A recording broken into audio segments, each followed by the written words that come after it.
No os engañaré, los temas relacionados con las ciencias sociales me apasionan profundamente. Alguno podrá haberse percatado cuando, en un vídeo anterior sobre la polémica interna de SCP, dediqué alrededor de 6 minutos a hablar sobre el rol y la posición actual de los Estados Unidos en el mundo. Y es que entre mis lecturas habituales predominan los géneros de historia, política y filosofía.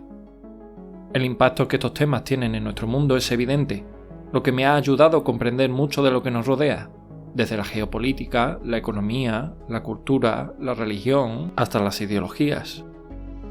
Por eso, cuando varios de mis hobbies se cruzan, suelo examinarlos bajo esta lupa, transformando lo que podría parecer un hecho nimio e insignificante en un análisis mucho más complejo y apasionante, porque al final del día, todo se reduce al comportamiento humano. Comprender la conducta de las personas y su psicología es clave para entender estos aspectos de la realidad. Pero con la aparición de Internet y este mundo virtual, se ha abierto una nueva vía para explorar nuestra psique. Desde la mensajería instantánea, los avatares y perfiles, los videojuegos online, hemos visto cómo estas plataformas digitales han dado lugar a nuevas formas de interacción social y organización. En particular, los videojuegos online han creado un campo fértil para analizar cómo la conducta humana se manifiesta en la construcción de grupos persistentes, desde las típicas guilds o gremios en los entornos de mazmorras o PvE, hasta los intrincados sistemas de gobiernos enfocados en la competencia, el dominio y la lucha en el PvP. Y es precisamente este último aspecto el tema central de los próximos vídeos, cómo la política, la estrategia y el liderazgo han encontrado su reflejo en el mundo virtual, dando origen a poderosos imperios o facciones que merecen una mención especial por haber dejado una marca indeleble en la historia de sus respectivos videojuegos, y cómo los jugadores que le dieron vida construyeron sus cimientos. Sed bienvenidos a Grandes Imperios en los MMO. Imperium, en EVE Online, parte 1.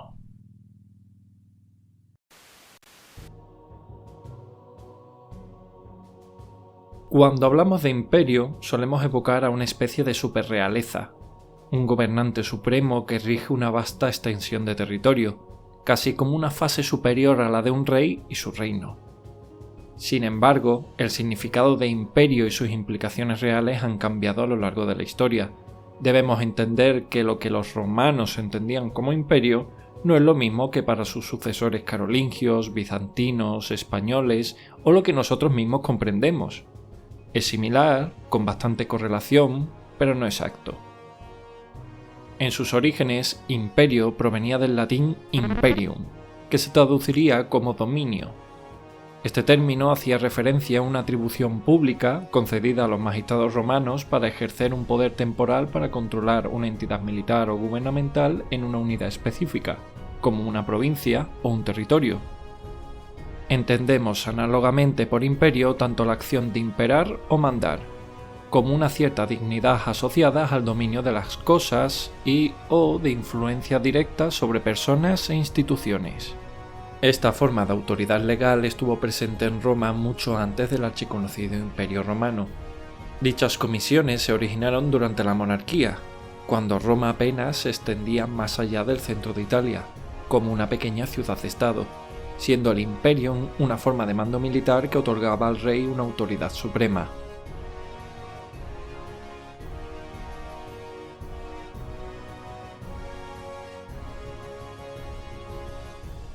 Imperator no significa otra cosa que general o comandante en jefe de un ejército. Su carácter es prácticamente ilimitado: reclutamiento del ejército, dirección de la guerra, y en especial llama la atención el poder de la coerción, es decir, de castigo, que incluso puede llegar hasta la muerte de quien desobedezca las órdenes del superior militar.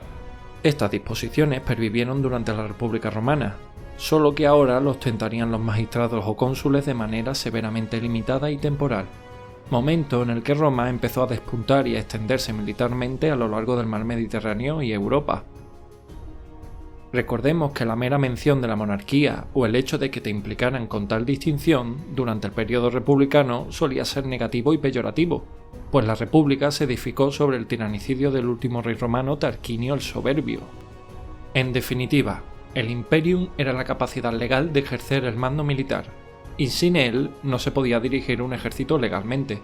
¿Dónde queda el Imperio Romano tal como lo conocemos a día de hoy? El ascenso al poder de Julio César y su autoproclamación como dictador perpetuo subordinaba a todos los magistrados romanos a su imperium. Esto fue visto con recelo y temor, pues muchos eran los senadores los que pensaban que César trataba de coronarse como rey, investido por su gran popularidad y su prestigio militar. Esto terminó en un complot dirigido por sus opositores, quienes finalmente lo asesinaron. Sin embargo, la reacción de los partidarios de César no se hizo esperar, lo que desató un tortuoso periodo de guerras civiles que culminó con la victoria de Octavio, sobrino nieto de Julio César, quien lo había nombrado en su testamento como hijo adoptivo. Una vez en el poder, Octavio se cuidó de no ser percibido como un rey o un tirano, por lo que trató de continuar con las reformas iniciadas por César bajo el título de Princeps. Con este título pretendía regenerar la república.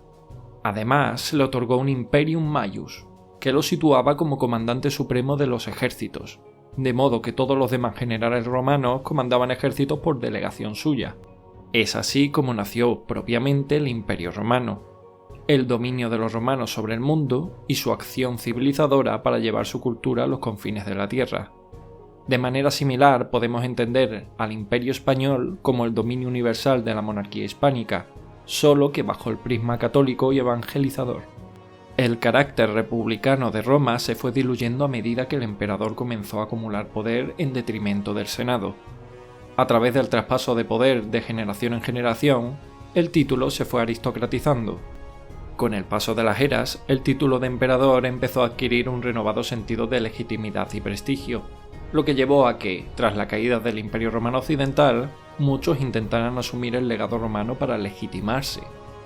El Sacro Imperio Romano Germánico se destacó por su intento explícito de reivindicar la tradición romana, presentándose como su legítimo sucesor en el corazón de Europa, aunque en la práctica era un estado carente de unidad y poder. Otros imperios, como el otomano y el ruso, también buscaron proyectar su poder y legitimidad a través de un dominio territorial y cultural, que evocaba, en distintos grados, la herencia y el prestigio del Imperio Romano Oriental. La idea fundamental siempre ha sido la misma: ejercer dominio sobre el mundo, o al menos sobre una parte de él, a través de la fuerza militar. Este es el concepto central que nos interesa para este vídeo. En los videojuegos, los grupos de jugadores persistentes pueden adoptar roles similares a dinastías o linajes, pero lo hacen dentro de un contexto de rol, sin una realidad tangible que lo respalde. No hablamos de consanguinidad ni de familias reales. Por lo tanto, conceptos como la legitimidad o la sucesión en el poder solo emulan reflejos de lo real en lo virtual. En última instancia, en un entorno de competencia PvP, lo que realmente importa es asumir una autoridad suprema dentro del grupo. Este liderazgo, ya sea ejercido por uno o varios jugadores, no solo buscarán consolidar su posición, sino que también optimizarán la organización interna, permitiéndoles a su vez expandir su poder y dirigir a los miembros hacia la consecución de diversas metas u objetivos. Esto, inevitablemente, los conducirá a la búsqueda de establecer una hegemonía abrumadora frente a los otros grupos de jugadores rivales, es decir, su dominio en un escenario virtual.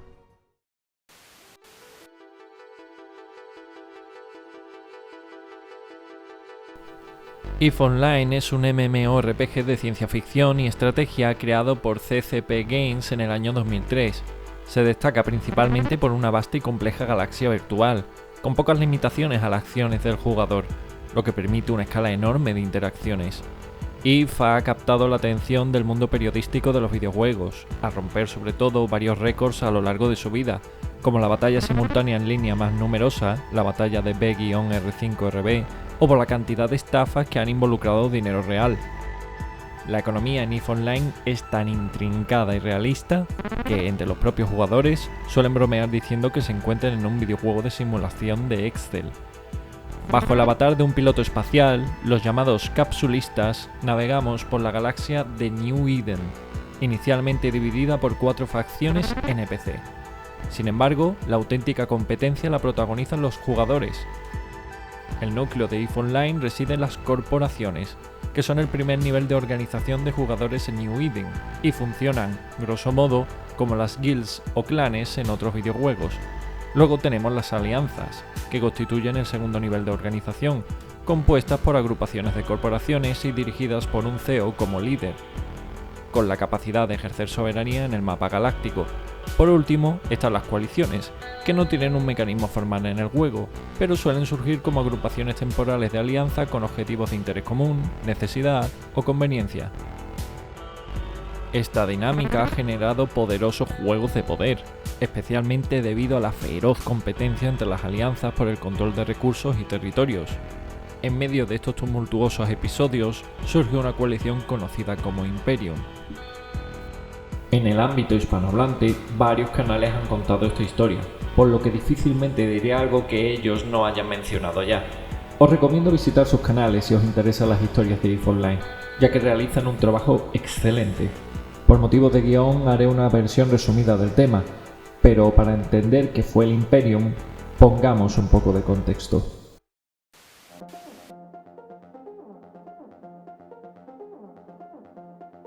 En 2004 se fundó la alianza Band of Brothers, a la cual llamaremos a partir de ahora por sus siglas en inglés BOB. Rápidamente se convirtió en la fuerza dominante en EVE Online, gracias en parte a contar con programadores del juego entre sus filas, lo que le dio acceso a información privilegiada. Controlaron vastos territorios y recursos, consolidándose como el imperio más poderoso en los primeros años del universo de EVE. Su hegemonía generó un profundo resentimiento entre otras alianzas y jugadores, que veían su éxito como injusto y producto de la corrupción on-game. Entre las diversas alianzas que se enfrentaron a Band of Brothers destaca Gunsworm, una alianza fundada por la corporación Gunbuffet en junio de 2006. Las corporaciones de Gunsworm surgieron en los foros de Something Awful, un espacio con una cultura particular de memes y trolls, mucho antes de que Reddit y 4chan se hicieran conocidos por lo mismo. En EVE Online esto se tradujo en un disfrute por el grifen, es decir, molestar a otros jugadores, y en una organización más bien caótica. Debido a esto, los Guns no fueron tomados en serio al principio, y especialmente por Bob, que los tildaba de novatos. Sin embargo, su estilo agresivo y casi suicida les permitió prosperar y ser uno de los mayores opositores a Bob, pues el carácter subversivo de los Guns les acercó a los jugadores rusos de Red Alliance, cuya forma de jugar era similar, creando así la poderosa coalición Red Swarm Federation. Las tensiones culminaron en la llamada Gran Guerra, donde Gunsworm y sus aliados, aunque inicialmente en desventaja, comenzaron a debilitar a Bob gracias a su enfoque guerrillero y a sus tácticas no convencionales. Es aquí cuando aparece en escena nuestro protagonista, Demitani, también conocido como Mittens, quien se desempeñaba en Gunsworm como el jefe de espías de la alianza.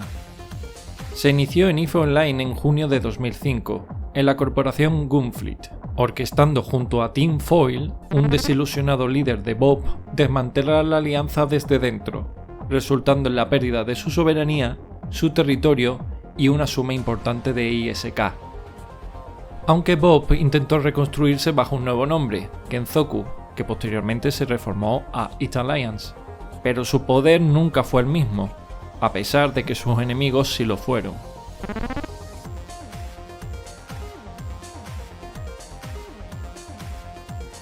Gunsworm experimentó varios altibajos debido a su cultura interna, reorganizándose como Gunsworm Federation el 1 de junio de 2010, mientras que Demitani asumió el liderazgo como CEO de los Guns y consolidó su poder. En 2011 se fundó la Cluster Coalition, por sus siglas en inglés CFC, en la región de The Claim, con Gunsworm Federation como su socio dominante. Test Alliance Please Ignore, también conocida como TAPI o simplemente Test, fundada en febrero de 2010, se unió a la CFC bajo el amparo de los Guns, haciéndose reconocidos por la comunidad como los perritos falderos de Gunsworm. En 2012, TAPI, que era una alianza clave en la coalición, acabó por abandonar a sus antiguos socios y buscar su propio camino en la dirección a la región de The Fountain. En el recorrido, llegó a entenderse con la alianza mercenaria de Pandemic Legion, que en el pasado fueron contratados por los Guns durante la guerra contra Bob. La entente cordial que existía entre Gunsworm, Test y Pandemic Legion contra Bob y sus sucesores se agrió con el tiempo. En primer lugar por la posición dominante de Guns y la CFC en el terreno político de New Eden, mientras que por parte de Test, cuyo rápido crecimiento en número de miembros, superando incluso Gunsworm Federation, provocó una creciente rivalidad entre ambas alianzas. De esta forma, se unieron tanto Test como Pandemic Legion en la Honey Badger Coalition, tratando de crear un contrapeso a CFC. Test sufrió cierto cisma interno entre aquellos quienes querían declararle la guerra a los Guns y quienes no, provocándose una crisis diplomática que acabó con ambos bandos declarándose como neutrales. Durante estos meses, Pandemic Legion evitó apoyar militarmente a Test en caso de que se diera una guerra a gran escala, ya que temía que se interrumpiera el flujo económico del Technicium, del cual los tres se beneficiaban enormemente. La tensión de ambos bloques alcanzó su punto álgido tras una serie de confrontaciones fronterizas, chocando en Asakai a finales de enero de 2013, y cuyo resultado fue una derrota significativa para CFC. A pesar de la victoria, la Honey Badger Coalition se desintegró por culpa de varias diferencias internas. La expansión de Odyssey en el EVE Online modificó varias mecánicas clave que afectaron seriamente a Gunsworm, que dependía de estas para mantener su poder. En respuesta, The Mittani anunció sus planes de invadir The Fountain, una región de altos rates y recursos, para compensar los costos crecientes del desastre en Asakai. En las primeras semanas de junio de 2013, el avance de CFC fue lento, arrastrando las complicaciones monetarias que sufrían tras la actualización. La situación cambió en julio, cuando una conveniente traición interna debilitó a la alianza N3 y dejó al descubierto su retaguardia frente a jugadores rusos, necesitando el respaldo de Pandemic para retomar la posición. Por el contrario, Test se quedó a solas contra la CFC en el frente. Todos los movimientos culminaron el 28 de julio en la batalla de 6V de T-H, donde la debilidad de Test se hizo evidente ante la superioridad numérica de los Guns, dando la victoria final a la CFC y consolidando su control sobre la región. El antagonismo hacia Gunsworm continuó en aumento, intensificándose el conflicto con Pandemic Legion y N3 en mutuo apoyo contra las alianzas rusas a inicios de 2014. La colisión resultó en la reconocida masacre de D-R5RB, superando de nuevo todos los récords con la victoria de CFC y saltándose así la venganza en Asakai. The Mittani consiguió destacarse durante su mandato como un líder competente, tanto en Gunsworm como en Clusterfuck Coalition, ganándose la admiración de los suyos. Fue considerado no solo un jugador dedicado y un buen comunicador, sino también un excelente estratega. Su liderazgo como CEO hizo que Gunsworm fuese altamente competente y superándose las barreras culturales de trolls que tenía. Empero para sus enemigos y rivales se convirtió en el arquetipo de un villano maquiavélico. Sus artimañas del pasado lo hicieron ver como un cínico, un charlatán y un tramposo, más dispuesto a recurrir a subterfugios que a dar la cara en batalla.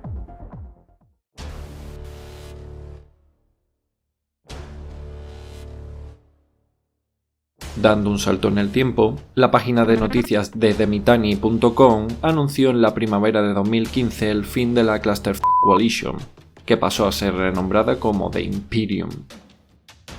Mittens no se limitaba a una cuestión meramente nominal. También destacó la evolución de Gunsworm como alianza a lo largo de estos años. El objetivo era dejar atrás el tono satírico y troll de la alianza y la coalición, y orientarlas hacia una organización más disciplinada. Esto cobraba mucho sentido, dado que bajo el gobierno de Mittani, Guns había destacado por un incipiente militarismo. En la misma publicación, The Mittani invitó a los miembros a elegir su propia metáfora imperial, ya sea de la ciencia ficción o de la vida real. Su intención era integrar a los jugadores de CFC en su visión, fomentando la creación de contenido en forma de propaganda, discursos, eslóganes, símbolos. Con ello buscaba que se sintieran parte de algo superior y significativo en el videojuego, fortaleciendo la identidad colectiva de la coalición y alineándola con una narrativa grandilocuente. Mittani además elaboró una reinterpretación del lore oficial de EVE Online para incluir al Imperium en la historia canónica de New Eden. Proclamó a una figura externa a su alianza como emperador y papa espacial de New Eden, Maximilian Singularity VI, otorgándole a los Guns una temática a interpretar. Esta narrativa le presentaba como el verdadero pretendiente a una de las facciones NPC del juego, el Imperio Amarr, siendo su papel el de encarnar a los partidarios más fanáticos y teocráticos de esta civilización. Aunque el cambio de nombre inicialmente pasó desapercibido en la comunidad, en noviembre de 2015 adquirió una relevancia mucho mayor con el lanzamiento de una campaña de Kickstarter, financiar la escritura de un libro sobre la Fountain War. El libro, más allá de narrar la historia, parecía formar parte de una estrategia más amplia de redefinición cultural e histórica del grupo. La reimaginación del pasado de CFC a través del libro representaba un esfuerzo crucial para seguir dando cabida al Imperium en el imaginario colectivo. Al igual que las crónicas medievales encargadas de elevar los orígenes de dinastías más humildes, el libro de Fountain War buscaba cumplir un propósito político. Al contar la historia desde la perspectiva de Mittani, líder de facto de Imperium, el libro pretendía consolidar su propuesta y resituar los valores de la coalición en un nuevo contexto y enterrar los pasados, de manera similar a como las crónicas normandas transformaron la percepción de su propio pueblo de meros piratas a un pueblo cristiano elegido. La campaña de Kickstarter, por tanto, se convirtió en un escenario clave de la lucha cultural para definir esta metamorfosis. El hecho de que apareciera el nombre de Mittani hizo que muchas personas sospecharan de los propósitos de la obra. La comunidad percibió esto como un acto más de propagandismo o una forma de obtener rédito económico, dado que la campaña se lanzó junto a camisetas y estandartes con el símbolo del Imperium. Además, la comunidad ya había sufrido varios casos de estafa, y para la mayoría de los jugadores, Mittens no era precisamente confiable.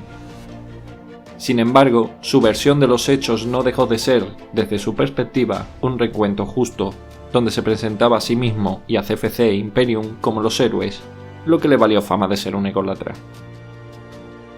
Curiosamente, la propaganda anti-Gun solía evitar históricamente el nombre de CFC al referirse a ellos.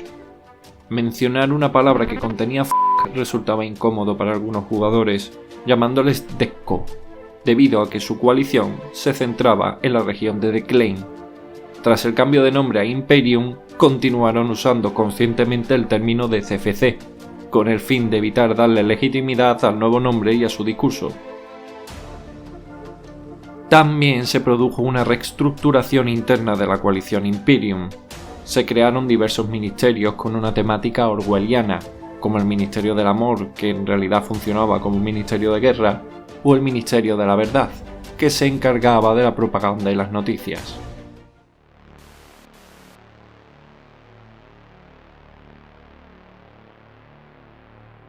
El Kickstarter fracasó, según por sus detractores, por la campaña tan agresiva que hicieron y por una serie de errores básicos de gestión. La embajada del Imperium declaró públicamente y con enojo que al permitir esto, era EVE Online en general quien perdía, ya que se acababa con una iniciativa que pretendía dar más vida al juego. Continuó lanzando una amenaza. El Imperium infligiría una venganza terrible contra todos aquellos que no fueran parte de su coalición. The Mittani ya había expresado alguna vez también que Gunswarm siempre había sido machacado injustamente, culpando a la mayor parte de la comunidad por el fracaso de su libro, por el recelo y la envidia que le guardaban a él y a los Guns. El promedio de jugadores desde 2014 a 2015 en EVE bajó considerablemente desde unos 35.000 diarios a unos 20.000. Para paliarlo, la administración lanzó una nueva actualización, llamada Aegiso. Esta traería cambios significativos en las mecánicas del juego, pero lo que realmente nos importa es que se reorganizó los recursos valiosos de las regiones de Nullsec y cómo también se asignarían en Lowsec. El Imperium, ante esta noticia, planificó una serie de movimientos estratégicos para que la actualización no les pillara por sorpresa. A nivel de coalición, hubo un repliegue de la flota capital del Imperium hacia el interior de Declain, al norte, para intentar consolidarse en una posición defendible ante las nuevas actualizaciones. Esto también afectó a las alianzas componentes del Imperium, especialmente a Circle 2, también conocido como CO2, que tuvo que ceder parte de su espacio en la región de Tribute a otra alianza del Imperium, Tactical Narcotics Team. Esta reorganización del espacio no sentó bien a muchos miembros de CO2, pero aceptaron el cambio. Tras asegurar sus posiciones, The Mittani anuncia en agosto de 2015 una invasión a la región de Providence, al sur de New Eden. Proviblock, coalición que se hospedaba allí, se enfrenta a un ataque no provocado, que enfureció a muchos jugadores de la comunidad. The Mittani tiene por objetivo que su flota practique durante este conflicto para adaptarse a las nuevas mecánicas de soberanía del parche, mientras que al norte y al oeste de Lowsec, The Mittani anunció que se adueñaría de todas las lunas para su explotación. Las principales alianzas de Lowsec hasta ese entonces competían arduamente por el control de estos recursos, pero ahora todas se encontraban bajo la misma amenaza. Para otoño, la diplomacia imperial anunció a sus vecinos el programa de virreinatos. El programa consistía en recaudar tributos a las alianzas de las regiones de Lowsec cercanos, con el privilegio de poder permitir la compra de flotas superiores al Imperium. Sin embargo, la aplicación del nuevo programa resultó muy hostil, amenazando a las alianzas que no aceptasen ser subvirreinatos a ser expulsados de sus regiones, siendo sustituidas por otras alianzas más serviles.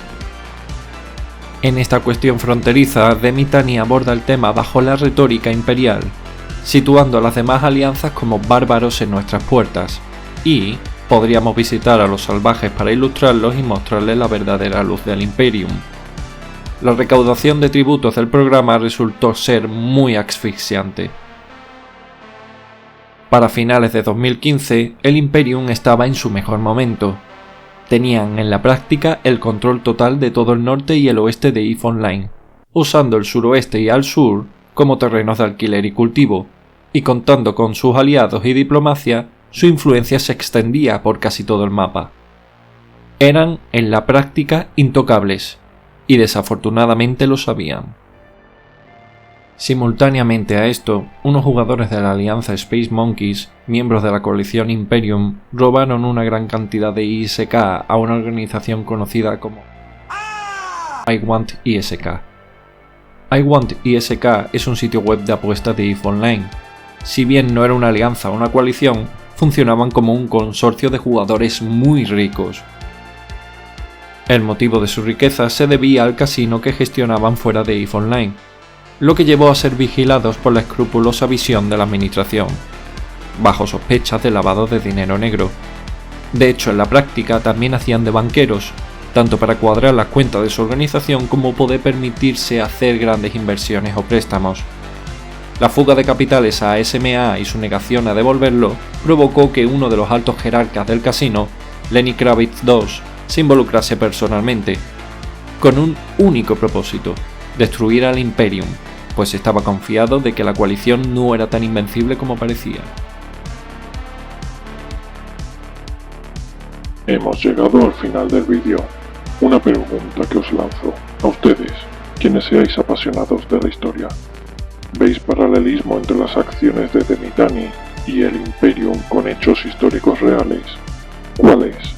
Compártelo en la caja de comentarios. Y de paso, si no nos sigues, suscríbete y dale like. Y si ya lo haces, comparte este vídeo con tus amigos. Me ayudaría a seguir para la siguiente parte de esta saga. Hagamos pues de Caoslogía toda una escuela.